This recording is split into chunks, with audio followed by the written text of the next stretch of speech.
The teaching of Michael is a modern metaphysical system that explains the structure and purpose of the world and man. Its adherents argue that, like some other similar systems, for example, Theosophy, the Urantia book, A Course in Miracles, Conversations with God, the teachings of Michael are not the fruit of the philosophical reflections of some person or group of people, but only recorded by people.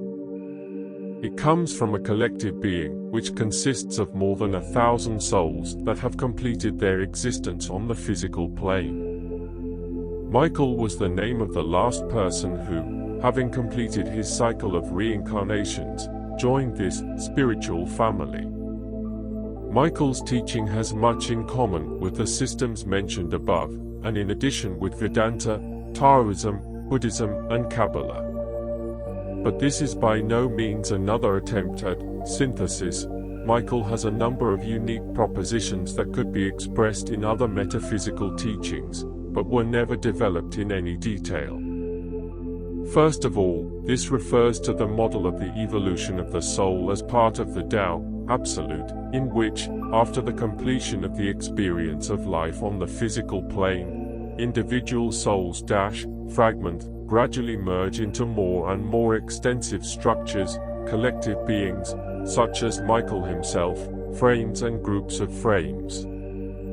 While acquiring a new collective consciousness, the fragments of the Tao, however, do not lose their individuality even when the process of evolution brings them back to the Tao. Remarkable illustrations of this concept can be found in Tibetan iconography, when bodhisattvas are presented not as a single figure, but as huge matrices of small figures, differing in details, but sharing common external features.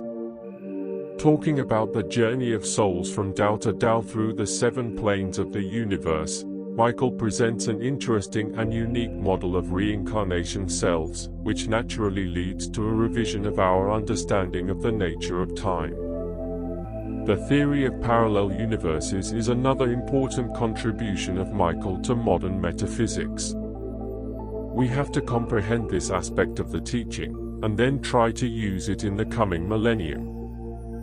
We have to learn how to consciously live in a huge multiverse, in which separate three-dimensional universes with a linear time course are only negligibly small probabilistic points. This grandiose prospect shakes the human imagination, and here I cannot fail to mention one more distinctive feature of the teaching of Michael. This is a very optimistic and humanistic teaching. It has no place for such concepts as sin, samsara, punishment, salvation, redemption. It also lacks the idea of an indifferent, absolutely transcendent creator. Each person is one of the incarnations of the Tao Creator, playing the universal game of the infinite expansion of consciousness. We do not force our way back to Godhead through the thorns of imperfect material nature. We are God who plays imperfection with himself in order to become even more perfect, who creates souls so that they eventually create himself. Michael talks about himself.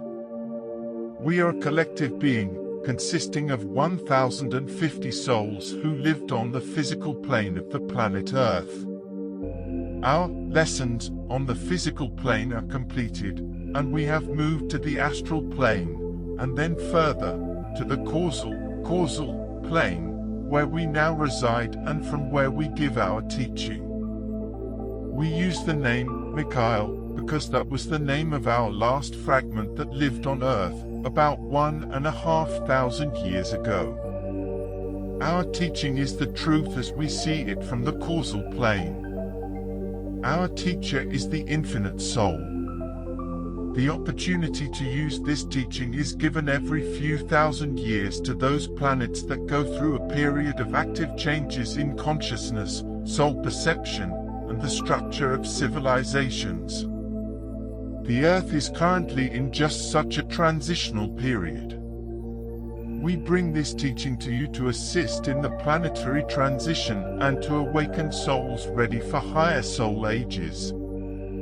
The universe of which you are a part is a complex, highly structured living organism whose task is to accumulate experience that allows the universe to grow and know itself.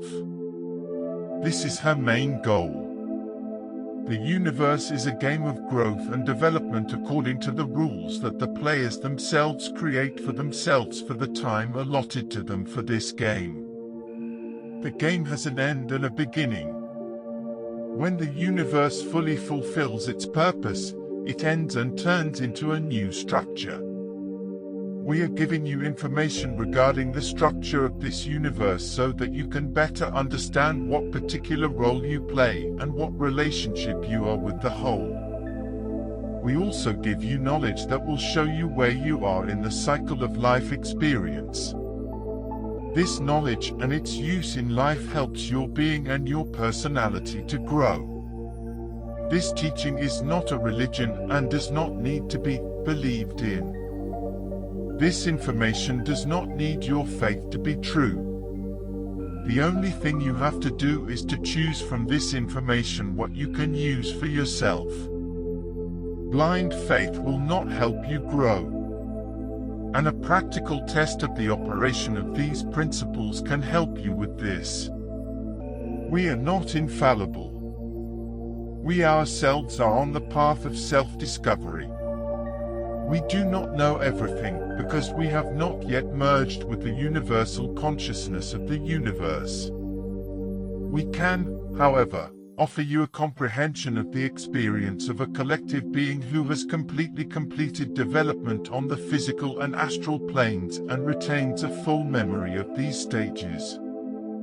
We are individually connected with each of our students, that is, those who have agreed to work with us. We help you according to your attention and your willingness to listen.